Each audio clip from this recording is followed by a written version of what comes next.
bahwa kreativitas itu justru dia akan ditopang dengan optimal lewat rutinitas. Jadi kreativitas ini kan cair, Mas. Bagaimana kita bisa contain makhluk yang cair gitu? Hanya satu, kita beri dia wadah. Nah, wadah inilah struktur kita bekerja. Dan sama halnya juga dengan kerangka cerita. Banyak penulis yang masih merasa bermusuhan dengan kerangka bercerita karena dia merasa, outline itu menyusahkan.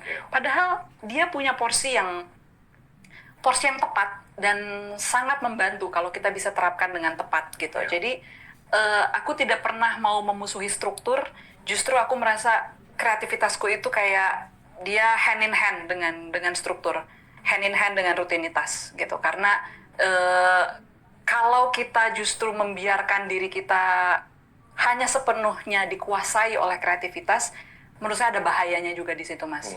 Kita bisa lihat, nggak tahu, mungkin Mas Gita pernah ketemu beberapa seniman di dalam hidup mereka yang they're very great, tapi hidup mereka berantakan. Betul. Mereka sakit-sakitan, kondisi ekonominya carut-marut dan sebagainya gitu. Jadi menurut aku itu bisa kelihatan dari bagaimana seseorang bisa menyeimbangkan antara energi kreatif dengan kebutuhan yang realistis gitu. Dan untuk itu menurut saya itu tadi hand in hand antara energi kreatif dengan rutinitas akan sangat membantu gitu. Ini bukan generalization. Bahwa kalau saya mau menjalankan profesi ini secara jangka panjang, aku harus menjaga kesehatan badanku, aku harus menjaga kesehatan otakku.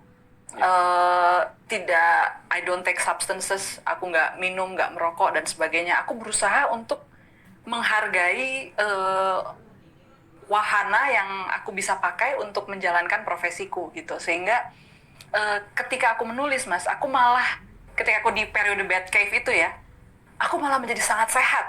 Karena tiba-tiba semuanya teratur, makanku teratur, rutinitasku, olahraga, apa segala macam, semuanya jalan gitu loh. Karena ada itu. Begitu selesai program menulisnya, ketika harus marketing, promosi, itu pasti ada tuh, udah mulai bocor, begadang gitu ya, ada gitu. Jadi aku malah merindukan saat-saat aku bisa kembali ke bad cave, karena ini nih yang masa yang begitu ya walaupun tetap dalam proses menulisnya pasti ada frustrasi, kesulitan teknis dan sebagainya, tapi rutinitas itulah yang membuat ritme bekerjaku itu menjadi sesuatu yang reliable, sesuatu yang aku bisa I can expect something to come out gitu as a result di hari esoknya aku bekerja gitu.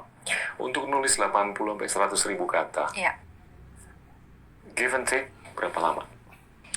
Rata-rata 8 bulan, 9 bulan. That's fast. Ya, dan abis itu jadi aku pisahkan betul-betul fase produksi dan promosi.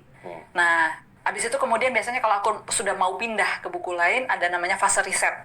Nah, itu fase riset itu disitulah aku membaca kayak orang gila.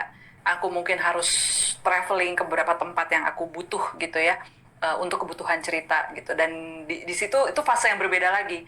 Juga excited, tapi memang kegiatanku beda. Jadi aku disitulah menyerap seperti spons gitu ya. Misalnya untuk Aroma Karsa, aku butuh baca 50 buku aku jabanin.